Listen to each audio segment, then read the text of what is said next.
接触英雄联盟大概是我高中的时候吧。我最开始的话是在那个4区班德尔城，当时我记得那个号的 ID 叫来找大叔。后面的话就是自己跟朋友一起组了个战队嘛，叫 Spirit Moon。然后当时我还记得队里面有一个选手就童阳 Koro， 我跟他一起打比赛。啊，小时候还是个小帅哥呢。我是91年的嘛，今年也31了。到今年的话，也算是从事这个行业有7、8年了吧。我当时是靠日文打到那个差不多2000分，我当时玩这个特别多。其实当时我回来的时候，老板也没有给我很大的压力，但是我是自己给了自己很大的压力，所以我特别珍惜这次的机会。但我是内心是希望一定能够带领 EDG 重新夺冠，然后进入世界赛。你拿世界冠军之前，我晚上做了梦，我发给他还不相信啊！我说 EDG 11年只拿世界冠军来，我在上厕所去了，受不了了。从他走向这个路当教练，他都没跟我谈困难，他觉得他自己选了这份职业了嘛，这就是应该的。但是我就跟他讲，没有付出就没有回报。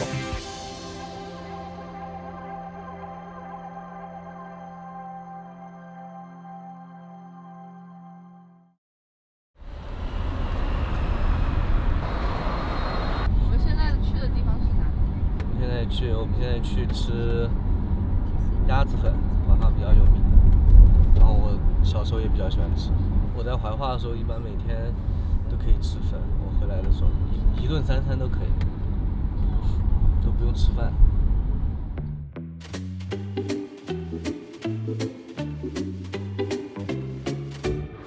鸭子粉放一个面包。来一个。好久。这就是我们这里怀化比较出名的一个鸭子粉的，然后我也比较喜欢吃，我基本上每次回来都会吃。然后它就是这个鸭子的话，就是它是先炒的，然后再炸一下，然后会比较香，而且它也不是特别辣，就是基本上所有人都能吃。你也可以选那种很辣的了，不过像我一般就在外面待惯了，就不会吃的特别辣。然后这个的话就是这里的泡菜都是免费的，直接开吃。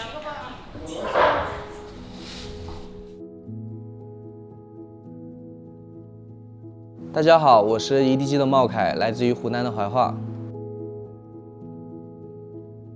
我一般放假回家，可能就先会跟家里人一起吃个饭嘛，然后基本上我每次回去的话，固定节目都是会叫上在怀化的亲戚，然后大家一起去外面一起吃个饭。然后其次的话，就是会跟之前的同学啊、发小啊，然后也聚个餐，要么一起吃个饭，要么一起吃个夜宵这样子。因为第一个是本身回家的时间就比较少嘛，所以说会多花点时间，就是陪家里人、还有朋友啊、还有亲戚啊，都一起玩一下这样子。这里就是我小时候长大的地方了，然后基本上以前跟我爷爷奶奶就在这里住。我们去看一下。走吧，带你们去看一下。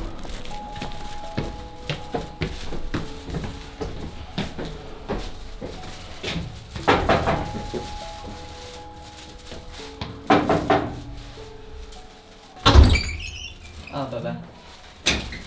走，进来。我爸呢？家好，哎，来了。啊，爸，买了点金花泡菜，给你们吃的。这是我爸的。你们好。然后这是我大伯，这是我爸的哥哥。让我们看看你以前生活的好吧。环境。哎你带他们去看一下吧。你自己生活的地方啊？哎呀，这是我以前住的地方，我的房间，我的小房间。呵呵，这是我的小床。对，以前我就睡这儿。是不是感觉很有年代感？啊哈，都是老东西了。哦，这是因为我以前跟我爷爷奶奶一起住嘛，住到差不多小学毕业吧，住到我11、12岁的时候。哦，我还有这么多照片啊，我自己都不知道。都给你收起来的。然后怎么样，牛逼吧？是我跟我妈还有我小姨。啊，对，我小时候还是个小帅哥呢。小学那个时候都对没有电脑。我后面是上初中的时候，然后在深圳我妈给我买了一台，然后在老家的话就没有，然后我在深圳的话是有。那你以前上网都是去？我以前上网要么去网吧，要么去同学家里面，一般是这两个。我经常就是去那种家里面有电脑的同学家里面跟他们玩。我接触英雄联盟大概是我高中的时候吧。我最开始的话是在那个4区班德尔城，当时我记得那个号的 ID 叫来找大叔，因为我们当时就是教我玩这个英雄的人嘛，他外号叫做大叔，所以说我是去找他玩的，所以我就取了这个 ID 叫来找大叔。然后当时还是积分制的，然后我记得当时好像是 S1赛季吧，然后是达到了2000分。因为我叫来找大叔，然后后面在4区就是打到高分之后，然后会有一些就是同样高分的路人，然后一起经常玩，然后后来还一起去参加一些线上的比赛，所以他们叫我 ID 简称嘛，就叫大叔这样子。选一张你觉得自己最满意的？这张无敌。其实我刚开始玩游戏的话，就很喜欢那种跟朋友一起去参加比赛的感觉，或者说很喜欢跟他们一起开黑，哪怕是跟一些跟我们实力差不多的对手去约战这样子。刚开始玩的时候还没有电竞这个概念嘛，然后后面玩着玩着，然后比赛变得多了，然后又出现了像 WE 跟 IG 这样比较有名的队伍之后，然后就开始慢慢关注电竞了。差不多13年、14年的样子，我那个时候特别喜欢若风跟明凯。杰的那个，他不是在一个城墙下面啊，他那个城墙就是你们也是去拍的吗？就是那种感觉，那个比这个还要厚重，他那个城墙了吗？那个是历史文物了都。对，他其实像这个房间里有好多东西，它都是也是属于文物了。起码都是几十年了。这个就是他奶奶的缝纫机，那个时候了嘛，可能是70年代的，已经是，你看还是名牌呢，华南白。像历史的东西就太多，还有好多我们都没办法了。这是他爷爷的房间，爷爷奶奶的房间，他旁边就是他的房间。大家好，我是杨继松的父亲。一开始也是感到很吃惊啊，因为当时还不知道是不是属于不务正业嘛，当时了嘛。好，后来经过了解，我发现这个还是一个产业，也是一种竞技体育了。然后就，对他也谈不上多少的支持嘛，我们只是说是让他能够平平安安的把大学读好。到后来才知道。他去了上海打比赛去了。我后面的话就是自己跟朋友一起组了一个战队嘛，叫 Spirit Moon。就当时因为我们的队长 Moon 的粉丝，所以他给我们取了一个这个战队名。然后当时我还记得，就是我们队里面有一个选手就童阳 Koro， 就是那个时候我跟他一起打比赛，然后我们还去参加很多线下比赛。我当时一开始的话就是打那个城市赛 TGA 嘛，我一开始的话是玩上单的，童阳他是玩打野的，然后后面的话因为就是我们队又来了一个上单麦子坚，然后后面他去打上单了，然后后面又来了一个打野，然后我跟童阳我们俩就去打下路，然后就他玩 AD 我玩辅助这样子。然后我当时是玩那个情侣 ID 就叫 Spirit Moon 大叔。去线下参加比赛的时候，然后就拿了一个 MVP 吧，我记得。然后当时小仓就拿我那个比赛视频做了一个他的一个解说视频，然后当时是第一个辅助 MVP 的一个解说视频。这里呢，我做的是辅助情侣的第一视角，这边感觉有机会慢一下，等一下 Q 的 CD， 点 Q 点，然后给他上虚弱，用闪现跑到后方。因为我们当时都只是出于就是兴趣跟爱好，只是说我们当时能跟一些职业队伍去抗衡，它其实严格意义上来说并不算职业选手，因为大家都是实力很强的一些高分路人。然后我觉得对我而言最大的经验的话，第一个是我有一段以选手为主的一个经验跟视角，可以知道就是选手在比赛的时候，然后他们是一个什么样的感受。然后其次的话就是我跟我的队友的话，就是建立了一个深厚的一些友谊跟就是一起拼搏的一段记忆嘛。所以说我会知道，就团队游戏里面，只有队内你团结一致，然后你才能够去跟外面的一些强队去做比较。他到EDG之后，他才告诉我们也就接受了。我觉得这个也是一种竞技体育，因为我本身我以前也是比较喜欢体育的，比如足球啊，也是以前也是我们这个怀化市3中的足球队的成员了嘛，所以我还是能够接受。聊克罗地亚4-8个零，可能3-1。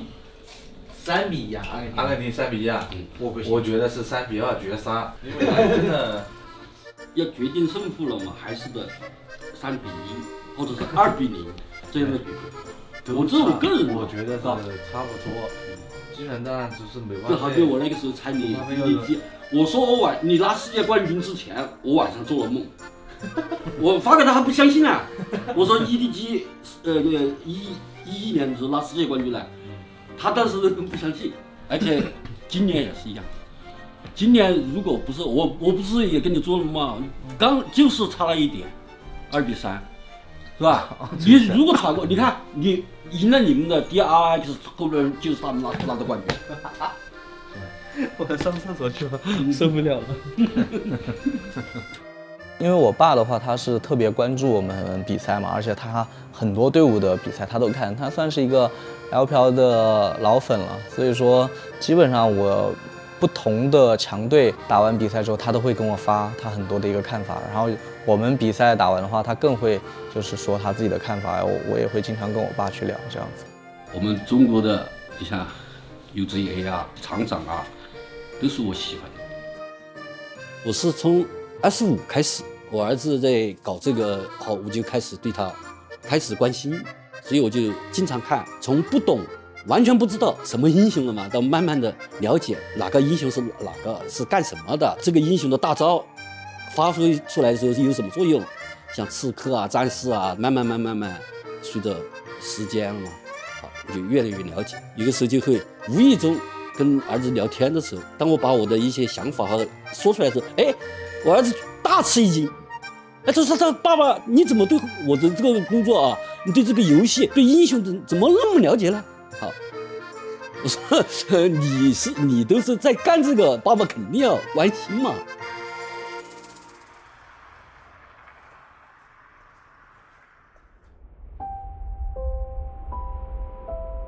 现在的话就是去我前面的一个母校，然后身后这条路的话就是我读高中的时候，然后一直在走的一条路，然后就比较有回忆吧。然后那边的话，上面是我们的体育场，然后后面的话是宿舍，然后这边的话是食堂。感觉好大呀，这边。对，这边很大。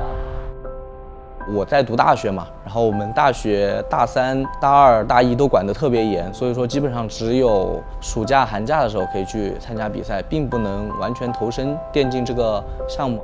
当时最后面就是我的队友他们选择去打职业的时候，然后我是选择继续完成学业的，然后直到大4就可以实习了，然后我才想着去找他们。当时他们已经打了1年职业了嘛，所以我就顺理成章的就过去当他们的一个教练了，然后慢慢的就开始走上了教练这个行业。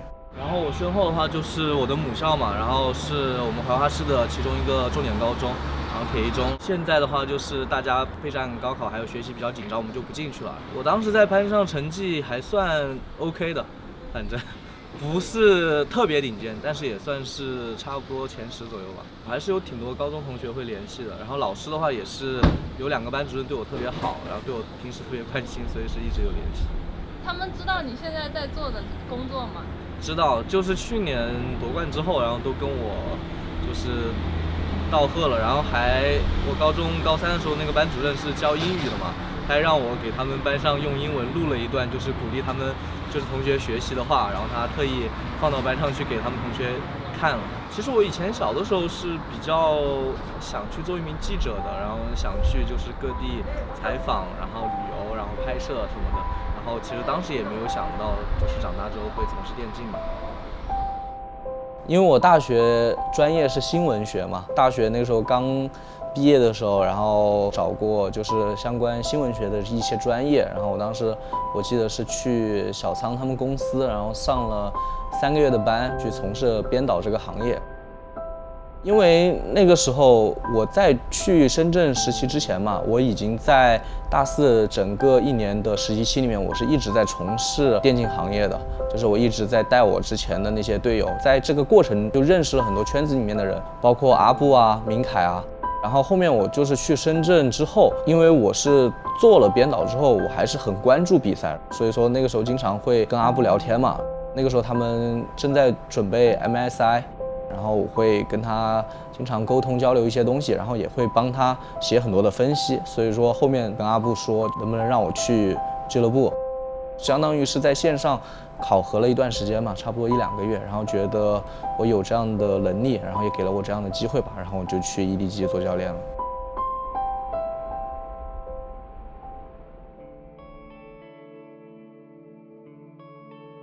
茂凯这个 ID 的话，主要是因为我那个时候到了 EDG 之后，然后一开始大家都叫我大叔，但是觉得就是我年纪其实也不大，尤其是有很多其实比我年纪更大的人就一直叫我大叔，我也觉得不太合适。然后其次的话，那个时候就经常跟金星宇啊、小铁啊他们开黑嘛，聊天，然后玩游戏什么的，然后金星宇就说要不你干脆叫大树吧，然后刚好 EDG 的传统就是上单玩大树嘛，所以就改了这个 ID 就叫茂凯。15年到了 EDG 之后，我一直是队里面的助教、分析师，然后到后面的副教练这样子，然后也跟 Rapid Star 还有 Norfe 都合作过。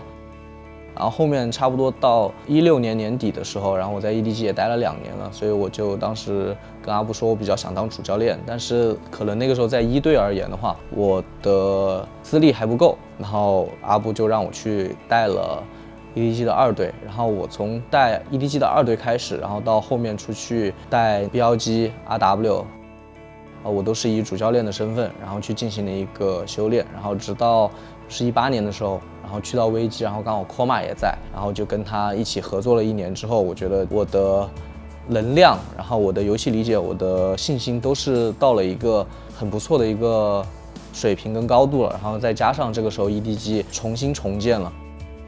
他有一天突然给我发个信息，他说：“爸爸，他说阿布邀请他回 EDG， 我是很支持他，但是我就跟他讲，你要做好吃苦的准备。我说这个 EDG 俱乐部，它不是一般的俱乐部。我说这支队伍你要去，是要拉成绩的，因为俱乐部投入了那么多，你是要做好吃苦准备的。”他说他有这个思想准备。其实当时我回来的时候，老板也没有给我很大的压力，但是我是自己给了自己很大的压力，因为说实话，21年 EDG 的阵容的话，对我而言就是我执教生涯里面带过以主教练身份最强的一个阵容了，所以我特别珍惜这次的机会，但我是内心是希望一定能够带领 EDG 重新夺冠，然后进入世界赛的。辅助是什么吗？辅助你后选，他想选雷欧娜。对，他应该是4、5楼会选雷欧娜的。这样的话，我们就拿古拉嘎斯了。一开始的话，大家会争论的非常的激烈的，就可能说每天都要关于游戏内的1-2个小的细节，从头就是吵到尾。但是我是一直觉得这种争执是特别有意义的，因为大家就是现在对于游戏的想法是不一样的。然后你跟我怎么证明谁是对的，谁是错的？我觉得讨论就是最好的方式。讨论完了，然后大家再在训练赛里面去实践，我觉得才能得到一个答案。我们今天训练赛之前，就是我说一下，多注意一下自己队友的位置，这是第一个。第二个是晚到的人，能比对面的人先到，但是离我们的战场还有一段距离的人，我希望你们能说出具体你们晚到的时间。教练在队内啊，除了在技战术方面，然后要给予到队伍足够大的一个帮助之外，另外一个就是在管理团队上面，就是能让选手能够在训练赛里面把自己的想法充分表达出来。其实很多时候，你就是要帮助队伍里面所有的选手，他们能够达成一个统一的想法。有的时候这个想法不一定是最好的，但是只要是大家都一起能接受的，然后朝这个方向去走，一般结果也会比较好。其实我觉得有一句话很适合教练这个行业：台上1分钟，台下10年功。其实教练组最主要的工作，其实是在上台之前帮助队伍做的一些准备。像比如说我在 EDG 的话，当教练可能一天训练赛差不多2点钟开始了，但是你基本上是在2点开始之前，教练组就需要开会，然后去制定一下差不多我们最近面对的一些问题。然后训练赛的话，过程里面主教练的话，他主要就得参与，一个是 BP 完之后，你要看我们在这局里面暴露出来的一些问题。复排完这一把之后，然后我们会开下一把，开下一把的话会重复之前的这个工作。那我们要重新把上一把总结的东西，然后再进行一些精简，然后在下一把里面重新开始。下午3把，晚上3把结束之后，如果我们最近的队伍的状态不是特别好，或者说是我们版本的理解我觉得不够，那我们就必须要去加练。如果并不是训练量的问题，而是比如说今天打了一天，这个选手的状态特别不好，或者说是哪2个选手之间在训练赛里面有一定的情绪矛盾没有解决，那基本上这个时候就会不要求加练，然后可能就是会拉着选手一起去解决这个问题。这就是一天训练赛的一个过程。然后到了比赛之前的话，就是你做完上述的以上工作之后，你还必须要讨论下一场比赛的一个 BP。主教练的话，大部分都是会先把那个方向跟大致的 BP 定下来之后，然后分各种情况做成图，然后再叫选手一起来开会。然后这个时候基本上选手肯定会有很多自己的想法跟不同的意见在这个会议中产生的，所以有的时候比赛前的话，我们开会也会开到凌晨1、2点这样子。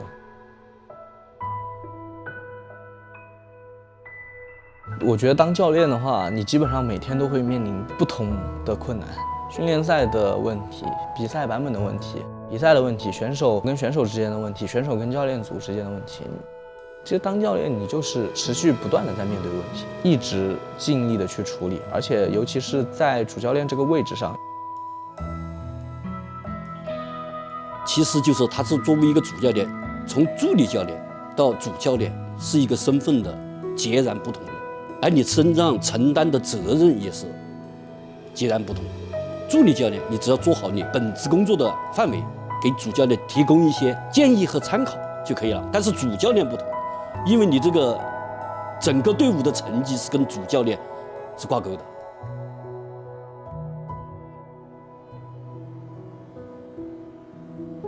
我觉得对我而言，执教生涯最难忘的事情，其实就是21年夏季赛夺冠跟世界赛夺冠了。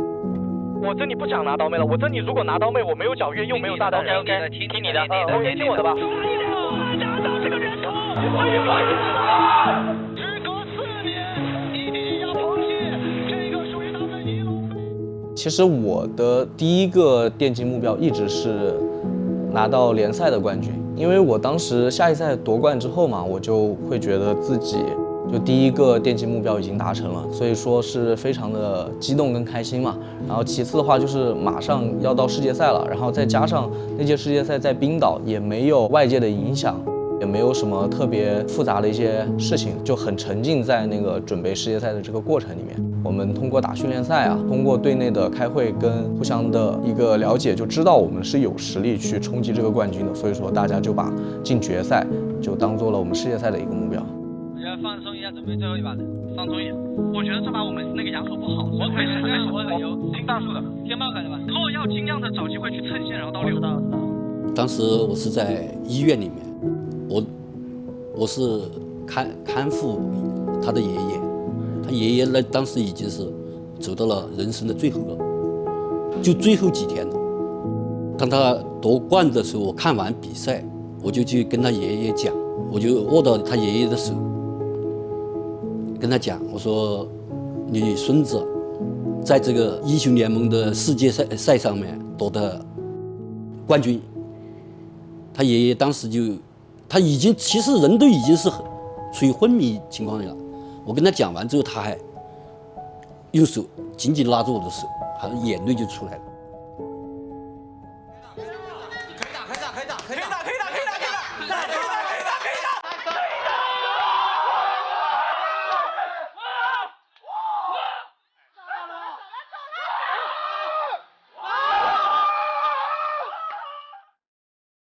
当时一个是高兴，很激动，真的很激动，因为我当时就接到了很多人，亲朋好友给我的祝贺，他们都知道杨继松在打这个比赛，发了很多的那个嘛祝福的话语啊，各方面。但是我父亲当时的情况也是这种，所以没办法，也就是既高兴又感到很心痛。我就像前面我跟你们讲过了嘛，我其实在梦里已经梦到了，所以在他们还没夺冠，还是在打到半决赛的时候，我就把我的梦告诉了他。他说啊，他很吃惊，真的吗？他说真的吗？但是最后面他告诉我的啊，他爸爸他给我发的信息是，爸爸你的梦真的成了。他这真的是一个很美妙的时刻。他作为一个教练，感觉到那一下，可能人生自己觉得嘛，没有辜负EDG。其实我觉得作为教练这个行业对我人生，我觉得真的是很有帮助的。首先是我觉得作为教练，你能够体会到普通人很难体会到的一个高峰体验，就是当你比赛赢掉或者说是拿到一个很好的成绩的时候，那种发自内心的那种喜悦。然后他也能告诉我一个道理嘛，在电竞这个行业，你是可以通过你的努力去做很多事情，去改变很多结果的。我觉得我在职业圈里面并不算天赋最高，或者说是最有才华的那种教练，但我一直觉得就是我是特别适合团队的一个教练，因为你要面对不同的压力，然后不同的评价，然后你还要在这些外界因素之下，你要去同时管好对内跟对外，然后你还要连接好选手跟管理层之间，培养彼此之间的一些关系。会有很多的声音传递到我这里来，他们都是出于好心好意，然后包括我爸也是，然后包括很多我的朋友，甚至说粉丝也是。我其实是对于他们的建议，我都是觉得有用的，我都会去听取，然后去改进。知道他喜欢这个时候，我也就开始关注嘛。但是比他比不上，他们是职业的，我们只是业余的啊。但是我觉得很辛苦，我看比赛我都很辛苦，那种憔悴啊，就很心痛。困难他从头到尾，从他走向这个路当教练，他都没跟我谈困难。他觉得他自己选了这份职业了嘛，这就是应该的。但是我就跟他讲，你要想拿成绩，这是你必经之路，没有付出就没有回报。